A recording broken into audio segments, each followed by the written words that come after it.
Hey up everybody, my name's Joshua Morrison, director of Johnny Moz's Lessons in Confidence. Today I want to talk a little bit about an incident that happened quite recently. I was filming one of these type videos, right? And I was filming it on the side of the road, right?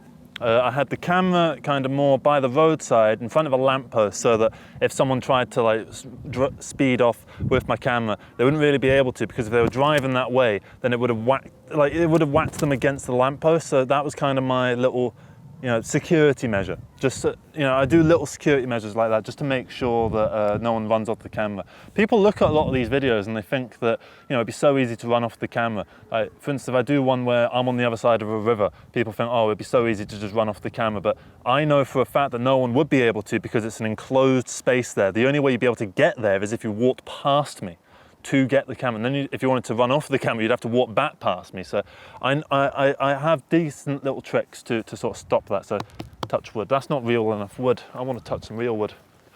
But what I do, right, is I like to come out and film these videos, right, in public, because I just think it's a little bit interesting to have things in different locations all the time, compared to, say, if I was just in a room every time with the same setup behind me all the time. Like you see all these streamers, for instance, like Vouch or whatever, and he's just got the same fucking thing behind him day in, day out, right? And you could call it a gimmick, right? In fact, it is a gimmick, quite literally, right? It's a subgenre of YouTube where people go out in various places and they talk to the camera about whatever interests them, right? It's a subgenre, it's a total gimmick, right? So I did this video, and I was doing it about a camcorder that broke, and it was sort of a farewell to my camcorder. And about 3 minutes into the video, this happened. I don't think we're going to play the whole thing, but if you want full context, then the video will be in the description. Did you record us? No, you're just walking past it, it's just getting me. No, was it recording us? Yes. Us. Was it Well, recording? it's recording me. But we were passing. Yeah. Yeah, but are we on the video? Probably, I don't know. Then delete the video. No. What do you mean now? Delete the video. Okay, fine, I'll delete the video. Hey, Video. excuse me. Delete the video. We don't want to be in a video. Well, you're in a public space. Yeah, public space, but we're walking. Yeah, You you're... can't just put a camera there. Yes, I can. No, you can't. Yes, I can. You can't. I can. Well, don't make me break your camera. You're not going to break my camera. I am going to break your You're camera. not going to break my camera. You're in a public space, right? Public Deal space. with it. It's not your space, you dumb shit. Yeah, it's not, it's a shared space. You're free to walk and I'm free to film. Don't Okay. make me break your camera, bitch. Yeah, try break my fucking camera. Shut up, idiot. Is this how you want to talk in front of your children? Yeah, I am. Is that, yeah. What are you going to do? I'm still recording.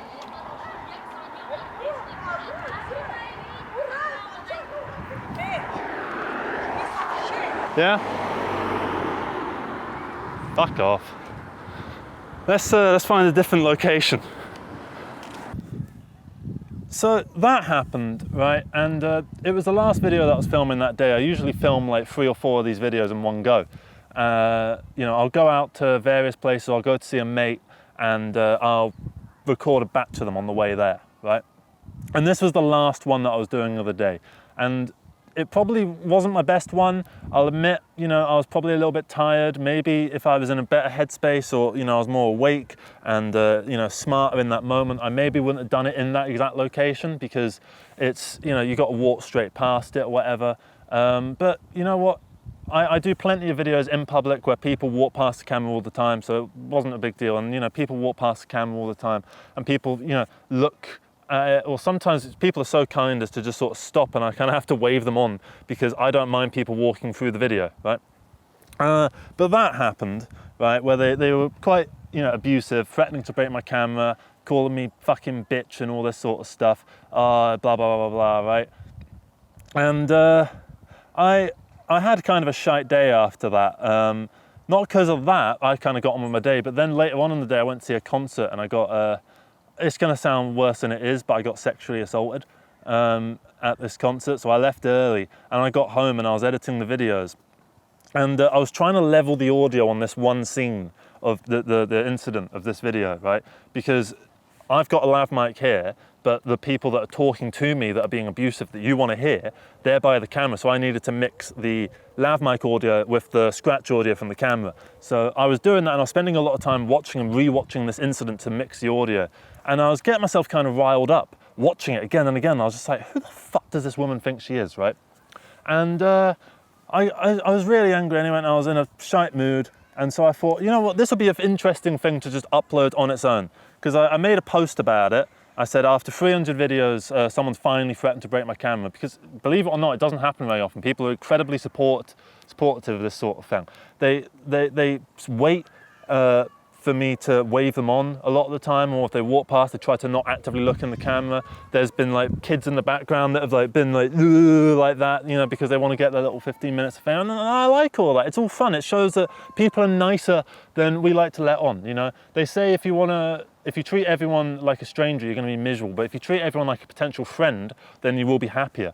You know, I did one video where I was sat on a bench or on a log, and a load of sort of kids, like 15-year-old school kids, came up. And, you know, in a lot of other situations, I could have like really panicked, and I could have sort of got, oh, they're going to fuck my camera up and try and, you know, move, and the video's botched right then and there. But I brought them into the video and I talked to them a little bit, right?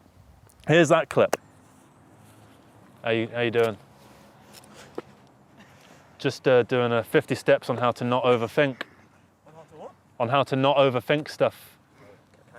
Yeah, if you want. I'm not on TikTok, I'm on like YouTube and that. What's your YouTube? It's Johnny Mozzer. So if you search Johnny Mozzer up, it'll probably come up. So, hey, these are some people that have come over. So in terms of going along with the flow and overthinking stuff, do you ever find yourself overthinking in life? Yeah, I find myself overthinking sometimes. Same. Yeah. Sometimes with like exams. Yeah. So you can see that people are generally really nice. People are nicer than they let on, right? But this was just one isolated incident, and I kind of wanted to upload it because I was angry in the moment. I'd had a shite day, and I was watching it and rewatching it and riling myself up. And two, I thought there is an audience for this kind of thing, these incidents. For instance, there's that one of the bloke playing the piano in a train station, and this Chinese woman gets in the camera, and like a load of other people around her are like, you must not film her, you must not film her, and all this sort of stuff. You're a fucking bastard, like, all this kind of shit, right? And I've watched that video and I thought it was quite fun. And, you know, I thought, fuck it, I'll upload it. You know, when I upload a weird type thing that's not the norm, I notice it does quite well in views. So I thought, you know, maybe this will do all right, you know? And that sounds very cynical. I uploaded it for views. And yeah, I suppose I did, right? That was what I hoped to achieve out of it in the most cynical way possible. But also, I like watching these kind of things occasionally, right? I like watching these public incident type things where people end up getting like arguing and stuff like that. And this was mine, and this was my little story. And it was an annoying thing that happened to me that I wanted to get out there. And I thought, if this woman's going to be such a bitch to me, then I'm going to put her out on my YouTube channel, because at the end of the day, she's kind of asking for it, threatening to break my camera, calling me a fucking bitch, all this sort of stuff, slagging me off, right? And just being generally nasty, right? And I thought that is not acceptable behavior. And so let's expose that. That's why I did it, right? But I uploaded it, and I got a lot of comments that seem to be from people that don't normally watch these videos, right? I got an awful lot of like, you know, import the third world, get the third world type things, because look, she's a Muslim. She's a Muslim woman, right? It's quite clear that she is, right? But I didn't put Muslim or immigrant or Islam or anything like that in the description, the tags, the title. It's not said in the video in any form. You know, it's not like I'm in the video going, oh, you fucking immigrants coming here and ruining my videos, you know, anything like that. All I said was, woman threatens to break my camera, which is an accurate depiction of what happened, right? And I got a lot of people that took that one woman being an arsehole, I suppose that group of women being an arsehole, and made it about how, you know, Muslim women are all evil, and how immigrants are coming here and threatening to break people's cameras, essentially, and all this sort of stuff. And it just wasn't the same positive, you know, niceness that goes around in a lot of my comment sections. I like my comment sections because people are so nice and share personal stories and support one another. And in this one video, it was all arguing and racism and horrible shit, right? And I don't know, it got me kind of down, and I didn't respond to any of the comments there for a bit because, you know, I'd had a shite day, and I kind of woke up the next day, and as I said, I got sexually assaulted the day that I uploaded that video, right? Literally about 2 hours before I uploaded it, I'd been sexually assaulted, so I wasn't in the perfect headspace, so I thought I'm not gonna, because I'm quite angry in this moment, I don't want to say something that I'll later regret. So I held off, and as time went on, I started to see more comments on the opposite side, rather than this racist sort of vile shite, you know, like, oh, all these fucking Muslim women coming in here and threatening to break our cameras, right? It started to become, I got one that was, you know, I'm looking forward to your next video where you decry all the racism here, or otherwise we'll be parting ways. And I just kind of thought, at the time I thought, well, I'm not going to make that video then. Who the fuck are you to tell me what videos to make, threaten and try and, not threaten me, but sort of like say, oh, well, you make this video or I'll unsubscribe. I just thought, well, fine, I'm subscribed then, I don't care, right? I don't make videos because people tell me to make videos, right? I don't take requests in that way. If someone suggests a video and I think it's interesting enough to make something out of it, that you know, relates to me and I'm interested in it, then I'll make a video about it, right? I'm not making this video because of that comment, but that comment got me thinking in further ways. It got me thinking about how it seemed weird that these comments were coming in on this video. Where did they come from? Had it been shared somewhere? Or was it the algorithm? Did the algorithm know that because this woman in the thumbnail had a headscarf on, that, you know, it should show this off to, you know, people that watch GB News and all that sort of shit? I mean, what was I supposed to make the thumbnail of that? You know, that's the woman that was being aggressive and abusive to me in that situation. Should I have just had it like a video of the street, which is what half the video is, because we're arguing slightly off the camera? Is that what it should have been? Because no one would have clicked that. I clicked something there, and you know, it's clickbait at the end of the day. It is clickbait, and I'm fully aware of that. And you know, I'm not necessarily ashamed, but I'm not necessarily proud. I don't like the fact that I have to do clickbait.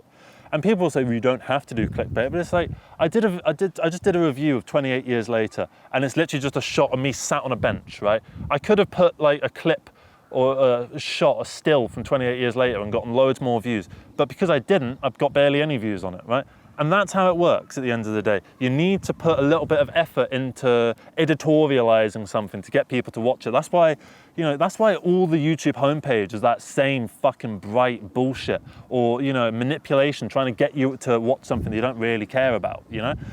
And then I started to get more comments that, there was one, I'm gonna read it in full because it's quite a scathing comment. And it's my first proper, you know, personalized hate comment, or not necessarily hate comment, but you know, just like, oh, I used to be a fan of you sort of thing.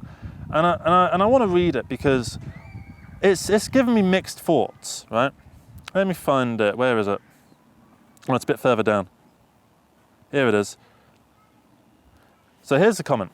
Maybe you shouldn't be so self-absorbed as to put your camera on a pavement where women with prams would have to cross a busy road to avoid being filmed, while you go off on your rambles totally dedicated to your gimmick. They asked you to delete the footage, but you didn't, because your gimmick is more important. Instead, you posted it. Well done. Real good job there. You could be anyone. They don't know what you're going to use that for, yet you have no interest in their perspective. All you know is your own self-righteousness. I used to like your videos, but you obviously have no idea how you come across, which is why you thought it was appropriate to position that camera there. What is even the point of posting this? If it's how it escalated, then you're just adding to this. Women with children are going to act like this when there is a strange man rambling to himself on the street, especially when his camera is positioned in a way that they can't avoid, right?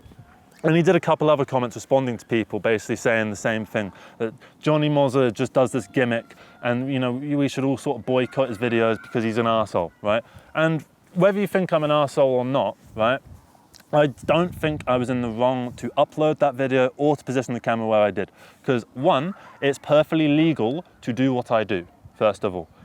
All of my videos have been completely legal to film, right? So I saw one comment about how you're not allowed to put sticks down, aka tripods, right? And a lot of my videos use tripods, right? That is true only if you have a crew of 4 or more people, right?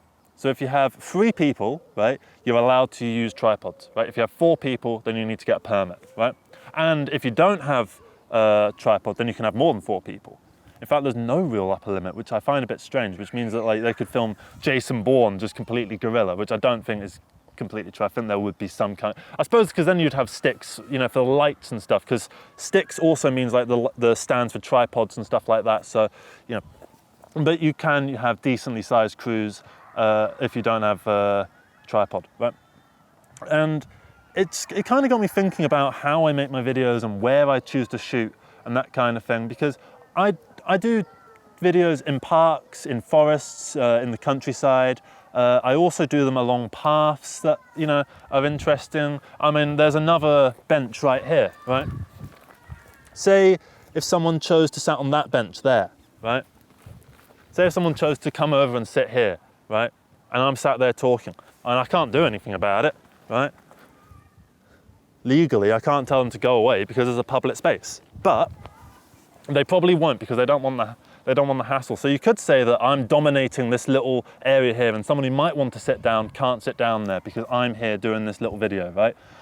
But there's also, you know, videos that I've done in the street, right, where people are in the background walking along, right? There's videos that I've done on paths where people walk between me and the camera, right? There's videos that I've done where, you know, I'm clearly in a busy public space with lots of people in the background, right? Or there's been people that have come into my videos and started talking to me, right?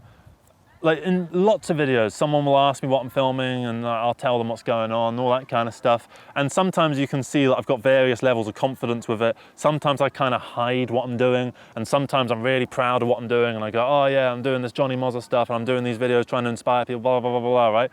You know, and it just got me thinking about what I do and the way I do it, because maybe that video wasn't the most well positioned, right? One, I don't think the shot necessarily looks the best. But I think my problem with that angle isn't necessarily the fact that they couldn't avoid being filmed, because I don't really care about that, to be brutally honest, because at the end of the day, it's legal to film anywhere, right? In public, in a public space, you are allowed to film, right? And there's no expectation or right to privacy in a public space in this country, okay? It just isn't a thing. So I have no issue with what I did in terms of recording where I recorded, right? If those women didn't want to be recorded, right, they could have been nice and just said, what are you doing? Oh, I'm doing this. Would you mind blurring our faces out or something? Instead, they just went to delete the video, right? A terrible impression of them, terrible attempt at an accent there. But, you know, they could have been nice about it, right? And it wouldn't have led to that big thing, right? No one has ever asked to be blurred out of a video in the past, right? And I doubt anyone will be in the foreseeable future, because people don't have an expectation to privacy in this country. If someone is filming and you're in the background, you're going to be in the background, right? I've been in the background of a news clip, right? I got interviewed by RT News about petrol prices in 2021, right? And I never got used, but, you know, no one hasn't, but there were people in the background of that because it was a busy public square, you know. People do these things where they'll interview people in the street. You'll go up to someone in the street and you'll ask them stuff. I did that with a little series called Phineas King, which I'm going to make more of at some point. But I'm comfortable doing it and going up to these people because, as I said, in this country, there isn't an expectation to privacy in public. You can just do that. You can just go up to people and ask them questions with a camera, right? And they can ask politely to be blurred out, but you don't have to, right? The only time you would have to is if you're in, like, say, an indoors in a shopping centre or something like that, or something along those lines, right? That's kind of the key point here. I was allowed to do what I did what I did, and I don't regret it in that way. But it did get me thinking more about what I do and the gimmick that I do have.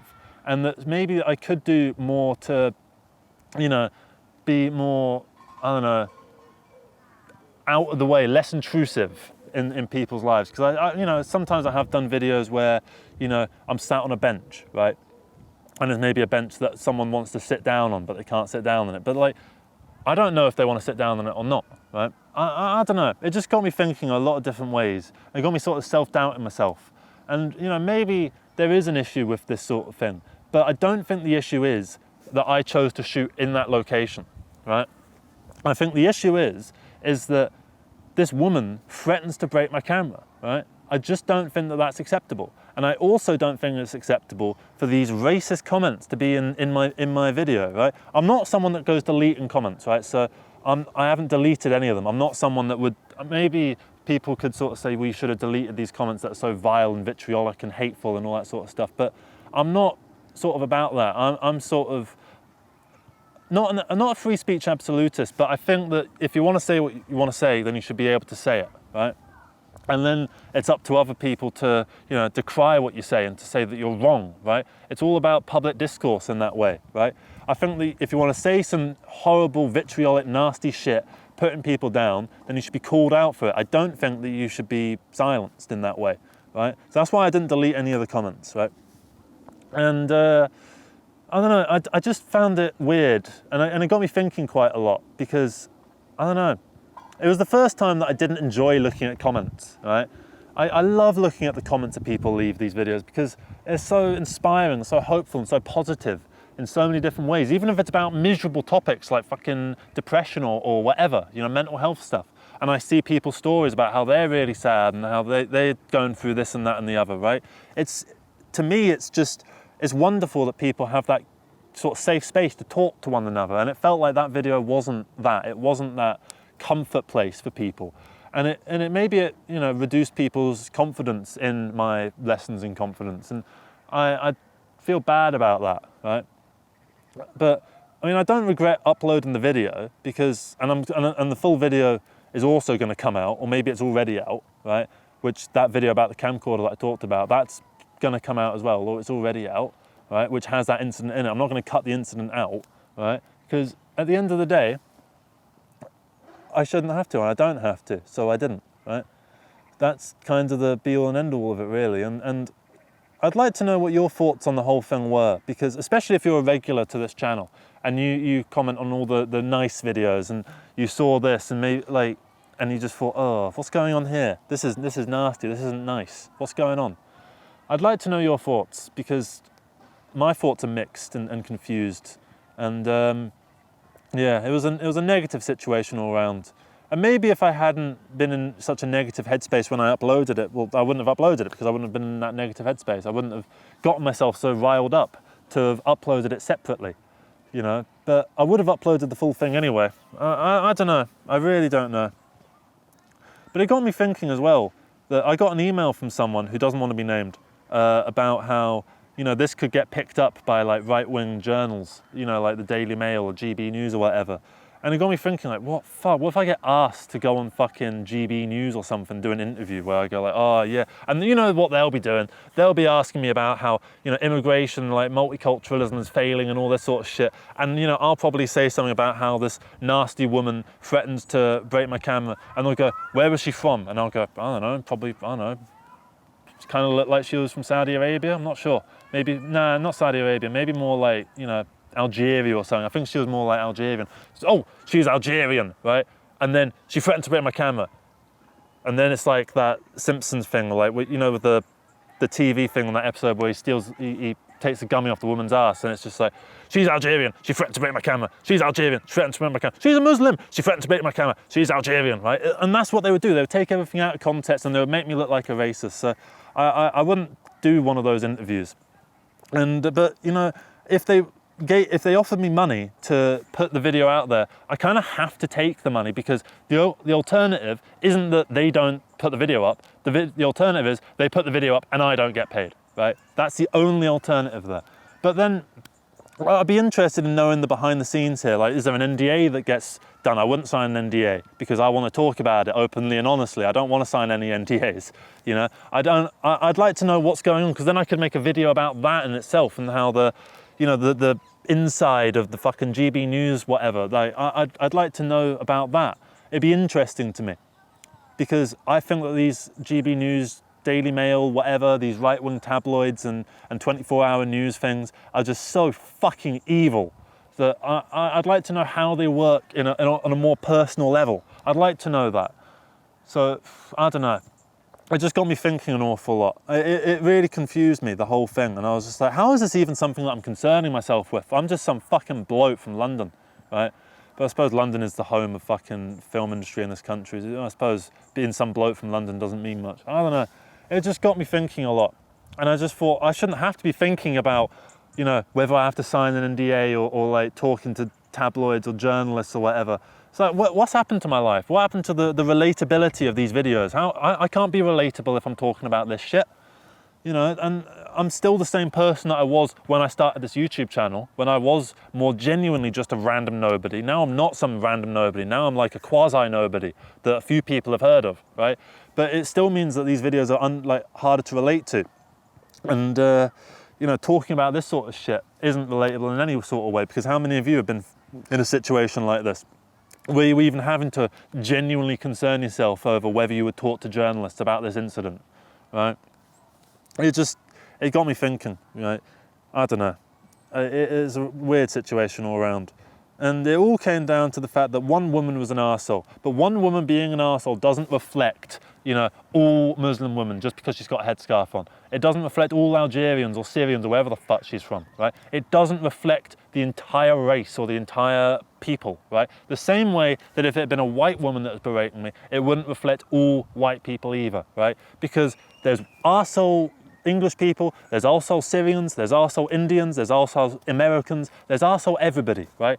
All the people of the world, there is capacity for knobheads, right? And that's indiscriminate. There are probably the same amount of knobheads in every single culture, right? And that's just the be all and end all of it. So it could have been a white woman that was berating me. I could quite easily imagine that actually, because there's loads of arsehole white women that I know, right? And, you know, there's also loads of arsehole minority, you know, not white people or Polish people that I know. There's arseholes everywhere, but there's also wonderful, lovely, kind-hearted, giving, positive people that I know, right? That are from all races and all genders and all this sort of stuff. There's nice people everywhere and there's arseholes everywhere. And I don't like the fact that because I uploaded a video of one woman being an arsehole, that it gave an excuse to a load of people to just be racist and to use it as a platform for their fucking anti-immigrant sort of anti, you know, black people or brown people, whatever agenda. It just, it didn't sit right with me, because all I did was present the truth in its complete context. But its complete context plays into the narrative of right-wing media, right? And that's a problem at the end of the day. Because, you know, the thing is with right-wing media is that they play on truths, small truths, and they escalate them to tell lies, right? They don't just fabricate things from the outset. They use the truth and manipulate it. It's the same way that someone can lie by omission. Say if I went out bowling, right? And my mate loves bowling, right? And I didn't tell him I was going bowling. And then, you know, he says, oh, we should go bowling one of these days. And then I sort of said, oh yeah, I went bowling yesterday, I can't be bothered with bowling. That's a lie by omission on a small scale. And he might be a little bit disappointed that I didn't invite him, right? You can take that to a bigger scale, right? Lies by omission are lies, right? They're just a different kind of lie.